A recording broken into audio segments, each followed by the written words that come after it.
नमस्कार मित्रों, सड़क सुरक्षा और यातायात सुगमता को समर्पित इस YouTube चैनल सेफ व्हील्स में आपका स्वागत है। हम इस समय बात कर रहे हैं परिवहन व्यवस्था के मास्टर एक्ट MB एक्ट 1988 के प्रावधानों के बारे में।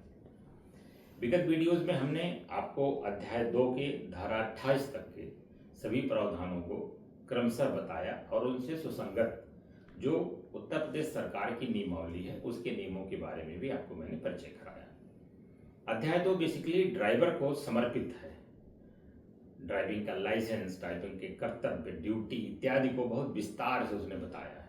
आज हम बात करेंगे अध्याय 3 के बारे में। MB एक्ट का अध्याय 3 कहता है कि licence of conductors of stage carriage, यानी कि मंजिलों पे चलने वाली गाड़ियों के कंडक्टरों के बारे में उनका लाइसेंस क्या होगा।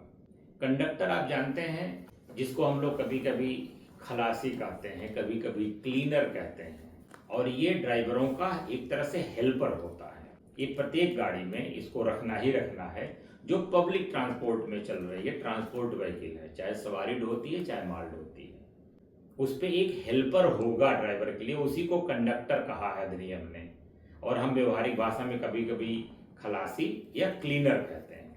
आप देखते होंगे कि औसत में एक तरह से ये ड्राइवर बनने की प्रक्रिया में आता है ये लड़का जो क्लीनर का काम कर रहा, कंडक्टर का काम कर रहा। इसमें अवैध रूप से किसी का नियोजन न किया जाए, इसको रोकने के लिए सरकार ने इसके लाइसेंस की व्यवस्था कर दी। धारा 29 कहती है कि बिना लाइसेंस के कोई भी व्यक्ति ट्रांसपोर्ट की गाड़ी पे कंडक्टर का काम नहीं करेगा। जब आप पुलिस अधिकारियों से मेरा अनुरोध है कि जब आप गाड़ी चेक कर रहे हो किसी की, तो उसमें देख लें कि जो उसका कंडक्टर है उसके पास लाइसेंस अपना है कि नहीं है। इसको मेरा खूब अच्छा अनुभव है कि इसमें अक्सर नाबालिग बच्चों को सेवायोजन किया जाता है, उनके साथ श्रम कानूनों का उल्लंघन होता है, साथ ही साथ उनसे अनैतिक कार्य भी कराए जाते हैं। कभी कभी यौन उत्पीड़न की भी घटनाएं होती हैं जो कंडक्टर्स रहते हैं। चूंकि लाइसेंस इसीलिए बाध्य किया गया था, लेकिन हम पुलिस अधिकारियों को मैं बताना चाहूँगा कि जब आप गाड़ी चेक करते हैं तो कभी इस चीज़ पे भी फोकस करिए कि जो खलासी, जो क्लीनर, जो कंडक्टर गाड़ी में है वो लाइसेंस रखता है कि नहीं रखता, वो वैध आदमी है कि नहीं है। तो धारा 29 कहती है कंडक्टर अनिवार्य है। धारा 30 कहती है कि कंडक्टर का लाइसेंस दिए जाने के लिए हर राज्य सरकार अपना नियम बनाएगी। तो वो नियम UPMBR 1998 में बनाए गए हैं। इसके बाद में उसको आपको व्याख्या करूंगा। इसी प्रकार से सरकार ने धारा 31 में ये तय कर दिया है कि कंडक्टर बनने की योग्यता क्या हो। इसके लिए राज्य सरकार नियम बना सकती है। राज्य सरकार ने इसके सुसंगत नियम UPMBR 1998 में बनाए हैं, और जिसमें ये कहते हैं कि नियम 20 ये कहता है कि कोई भी व्यक्ति जो 18 साल या उससे अधिक उम्र का है वही कंडक्टर बन सकता है। उसकी आयु सीमा रख दी गई 18 वर्ष या उससे ज्यादा। दूसरा MBR कहता है कि वह व्यक्ति न्यूनतम हाई स्कूल या उसके समकक्ष पास होना चाहिए। ये बड़ी मजेदार बात है ना। मैंने आपसे पहले कहा था कि ड्राइवर के लिए कोई योग्यता नहीं रखी गई थी, लेकिन क्लीनर के लिए योग्यता रखी गई कि उसे हाई स्कूल पास होना चाहिए। राज्य सरकार ने अपने नियम में रख दिया है कि उसको हाई स्कूल पास होना है। इसी प्रकार से ये कहते हैं कि उसका शारीरिक स्वास्थ्य सही होना चाहिए, यानी कि वो दिव्यांग नहीं होना चाहिए, वह किसी मानसिक रोग से ग्रसित नहीं होना चाहिए, वह किसी शारीरिक विकृति से ग्रसित नहीं होना चाहिए कि उसके अंदर कोई विकृति हो, जैसे उसकी नजरें होता ना, महंगापन आ जाता है कुछ बच्चों में या कुछ युवाओं में भी आता है, तो ये नहीं होना चाहिए। इस प्रकार से उसको कोई संक्रामक रोग नहीं होना चाहिए, छुआछूत से बढ़ने वाला रोग नहीं होना चाहिए, उसको कोई श्वास संबंधी जैसे ट्यूबरकुलोसिस या इस तरह का रोग नहीं होना चाहिए जो कंटीजियस हो, अन्य सवारियों में फैल जाना हो, तो ऐसा कोई उसको रोग नहीं होना चाहिए। धारा 33 कहती है कि RTO आयु, शारीरिक बनावट और रोग के आधार पे किसी को भी कंडक्टर लाइसेंस देने से मना कर सकता है। फिर उसकी अपील करने की जो व्यवस्था है कि वो अपील विभागीय अधिकारियों को भी कर सकता है और न्यायालय में भी कर सकता है। धारा 34 और 35 कहती है कि कोई भी व्यक्ति जो कंडक्टर लाइसेंस का उल्लंघन करेगा उसके लाइसेंस को आरटीओ या न्यायालय, आरटीओ मैं इसलिए कहता हूं क्योंकि वो लाइसेंस जारी करने का प्राधिकारी है, तो आरटीओ या न्यायालय उसको फ्रीज कर सकते हैं, निरस्त कर सकते हैं या उसको निलंबित कर सकते हैं। धारा 38 में कंडक्टरों के लिए भी नियम बनाने की सरकार को शक्ति दी गई है। राज्य सरकार कंडक्टरों के लिए नियम बना सकती है। अब इन नियमों के तहत उत्तर प्रदेश सरकार ने अध्याय 3 में नियम बनाए हैं कंडक्टरों के लिए। अब नियम 19 कहता है कि आरटीओ इसके लाइसेंसिंग अथॉरिटी होंगे। नियम 21 कहता है कि अनुज्ञप्ति जारी करने में कुछ छूट दी जा सकती है। जैसे मान लीजिए कोई आदमी 1 महीने के लिए, केवल 1 महीने के लिए कंडक्टर बनने आया है तो उसको लाइसेंस की जरूरत नहीं है, ये छूट दी जा सकती है। इसी प्रकार से वो कहते हैं कि कोई व्यक्ति लर्निंग लाइसेंस लिया है तो वो 6 महीने तक के लिए उसको भी छूट दी जाए। इसी तरह से ये कहते हैं कि यदि जो नियमित कंडक्टर है वो बीमार हो गया है तो 2 दिन 4 दिन के लिए यदि कोई कंडक्टर उसके रिप्लेसमेंट में आता है तो उसको भी छूट दी जा सकती है। नियम 22 लाइसेंस के बारे में बताता है। नियम 23 कहता है कि यदि अपने घर का परिवर्तन करता है कंडक्टर तो वो एआरटीओ को सूचना देगा। इसी प्रकार से नियम 28 कहता है कि लाइसेंस की जो प्रति है उसका रख रखाव ठीक से करेगा, उसमें फटी हुई फोटो नहीं लगनी चाहिए, वो कागज खुद में फटा नहीं होना चाहिए, ऐसा कि नहीं कि गीला हो गया फट गया है, अब उसको खोल के देख रहे हैं तो उसमें नाम ही नहीं पढ़ने में आ रहा है, जो उसका नाम क्रमांक और पता लिखा है वो फेड कर गया है, तो ऐसे कटे फटे लाइसेंस अपने पास नहीं रखेगा। अब नियम 21 यहाँ भी कहता है कि नियम 31 कहता है कि कंडक्टर भी बैज लगाएगा, यहाँ पे वो बैज लगाएगा, वो प्लास्टिक का होगा या लोहे का होगा, यानी कि धातु का भी हो सकता है, कोई भी धातु, लोहा जरूरी नहीं है, यहाँ पे लगाएगा जिसपे उसका नाम लिखा होगा और नीचे किस एआरटीओ ने जारी किया है उसका नाम लिखा होगा। जैसे एआरटीओ लखनऊ ने जारी किया तो एआरटीओ लखनऊ लिखा होगा। नियम 32 कहता है कि बैज का अदला बदली नहीं की जाएगी, यानी कि कंडक्टर ए का बैज कंडक्टर बी लगा के नहीं चलेगा। ऐसा नहीं कि तुम मेरा बैज लगा लो, जाओ सवारी निकाल लाओ। यदि वो पकड़ा गया तो उसके ऊपर कूट रचना का भी मुकदमा दर्ज किया जाएगा। यहाँ पे कहता है कि कंडक्टर भी वर्दी पहनेगा। आपको याद होगा हमने ड्राइवर की वर्दी बताई थी, खाकी रंग की, वही सेम वर्दी जो ये कंडक्टर है ये स्लेटी रंग का पहनेगा। स्लेटी को हम ग्रे भी कहते हैं कभी कभी, तो जो डार्क ग्रे है स्लेट के कलर का, तो वो स्लेटी रंग का वर्दी कंडक्टर पहनेगा और ड्राइवर खाकी रंग का पहनेगा। वही चार जेब और फ्लैप वाली शर्ट, फुल पैंट, जूता और टोपी, इतनी चीजें कंडक्टर भी रखेगा। लेकिन हमें तो नहीं लगता कि कोई पुलिस अधिकारी ने आज तक कभी इसका चालान किया होगा, इनको चेक किया होगा। तो मैं पुनः आप सबसे अनुरोध करता हूं कि जब भी ट्रांसपोर्ट गाड़ियां, सवारी गाड़ियां, मालवाहक गाड़ियां चेक करें तो माल की मात्रा पे न जाएं, नहीं तो आपके ऊपर भ्रष्टाचार के आरोप लगेंगे। आप इन छोटे छोटे नियमों को पकड़िए कि ड्राइवर नियम का पालन कर रहा है कि नहीं, कंडक्टर पालन कर रहा है कि नहीं, गाड़ी की जो अन्य आवश्यक चीजें हैं, हेल्थ किट है, फर्स्ट इंफॉर्मेशन है, परिवार पुस्तिका है, इन पे आप चालान करेंगे तो ड्राइवरों पे आप नियंत्रण रख सकते हैं। लेकिन हम बैठ जाते हैं माल की गिनती करने, फिर हम पे आरोप लगता है कि साहब वो भ्रष्ट आचरण कर रहे हैं और फिर हम इसमें निलंबित भी होते हैं। तो आपको नियम को जानना चाहिए, उन नियमों को पकड़िए जो साक्षात दिख रहे हैं उल्लंघन होते हुए। अब इन्होंने नियम 34 में कंडक्टर के कर्तव्य, कृत्य और आचरण पर विस्तृत प्रकाश डाला है।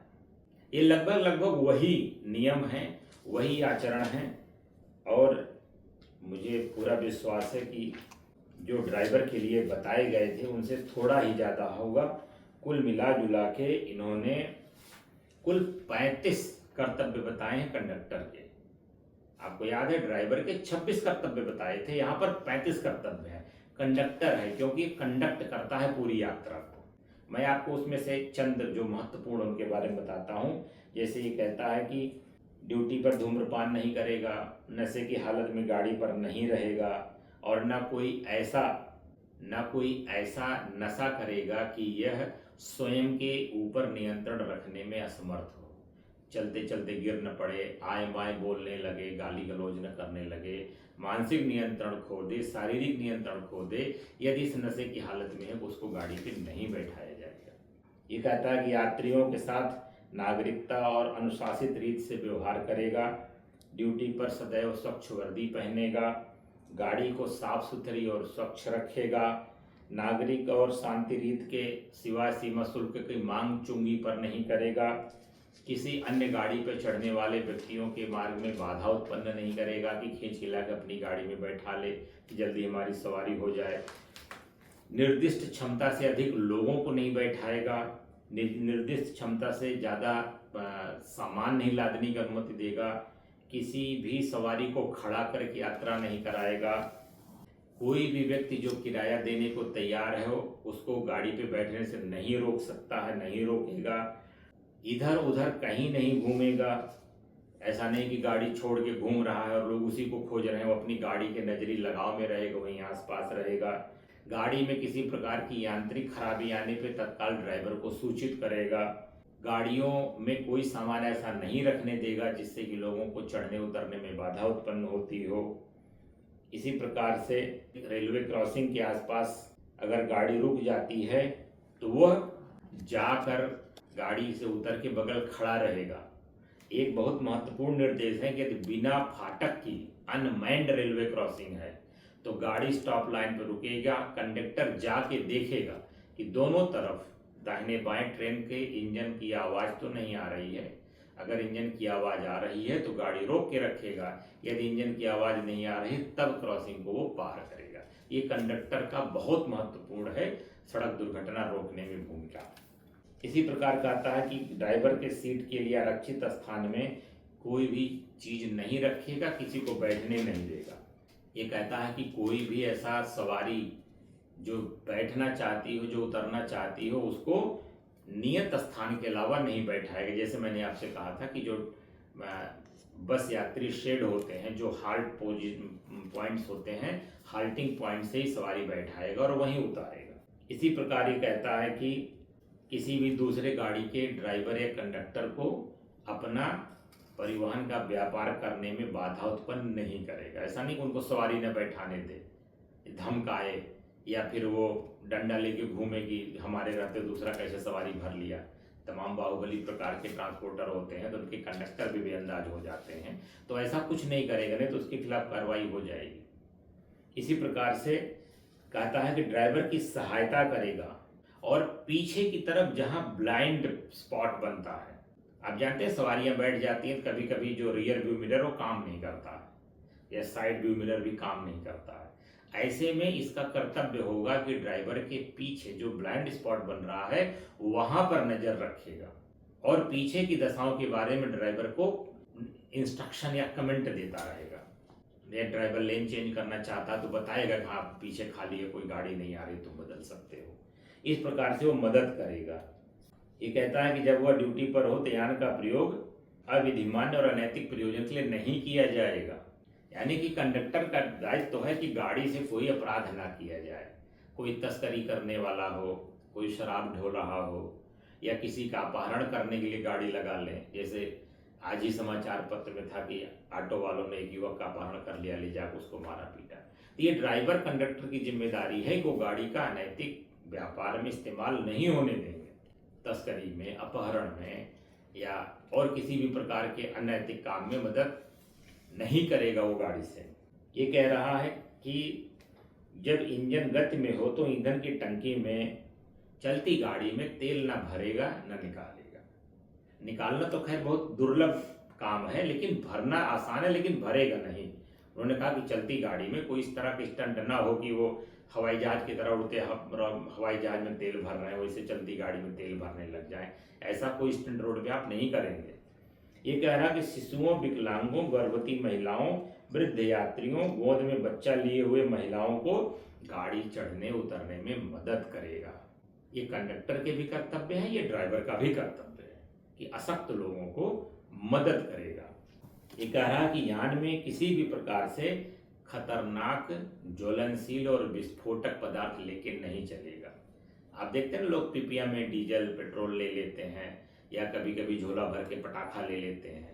ये कंडक्टर का कर्तव्य है कि अगर जैसे उसको पता चले कि यह कोई ज्वलनशील पदार्थ है या कोई विस्फोटक है, तत्काल उसको गाड़ी से उतरवा दें कि यह सामान नहीं जा पाएगा, उसके लिए आप अलग गाड़ी करिए, सवारियों के बीच में हम इसको लेके नहीं चल सकते हैं।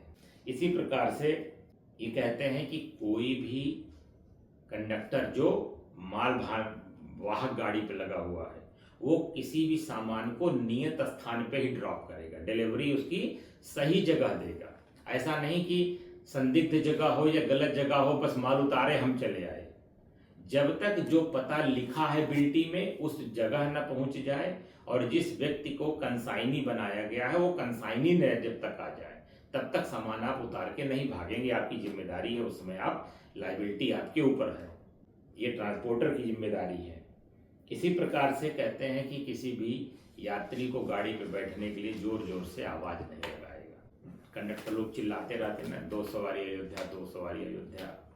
लखनऊ में पॉलिटेक्निक चौराहा, वहाँ दिन भर ही चीख पुकार मची रहती है, तो ऐसा कर्तव्य नहीं करेगा। ये कंडक्टर के रूल्स में आता है। इसी प्रकार से इन्होंने कुल 35 उपनियमों का प्रावधान किया है कंडक्टर के आचरण को लेकर। इनके माध्यम से इन्होंने कंडक्टरों के ऊपर नियंत्रण करने की कोशिश की है, क्योंकि ये कंडक्टर ही है जो गाड़ी को चलने में जो ब्लाइंड पॉइंट्स हैं या जो ड्राइवर के पीछे सवारियों का कंडक्ट है उसको वो संभालता है। जो कि ड्राइवर गाड़ी संभाल रहा है, वो पीछे बैठी हुई 6, 7, 13, 32, 35, 51, 72 यात्रियों की जो भीड़ है उसको वो नहीं कंट्रोल कर पाएगा, उसका ध्यान भंग होगा। याद रखिएगा, इसीलिए सरकार ने ऐसी गाड़ियों में कंडक्टर का प्रावधान किया है। माल गाड़ियों में कंडक्टर इसलिए लगा है ताकि ड्राइवर को यदि कोई आवश्यकता हो, नेचुरल कॉल पड़ जाए, बीमार पड़ जाए, तो कम से कम गाड़ी की देखभाल कंडक्टर करे, उस पर लदे हुए माल की देखभाल कंडक्टर करे। कोई मैसेज देना हो तो कंडक्टर मैसेज करे। इसलिए कंडक्टर के ऊपर इतना खर्च किया गया है, कम से कम 5 से 7 पन्ने खर्च किया सरकार ने इनके नियम बनाने में, इनको नियंत्रित करने में। तो अध्याय 3 के साथ ही कंडक्टर का ये अध्याय पूर्ण होता है और आज की वीडियो को हम यहीं विराम देंगे और अगले अध्याय में रजिस्ट्रेशन को लेकर के गाड़ियों के विस्तार से वार्ता करेंगे।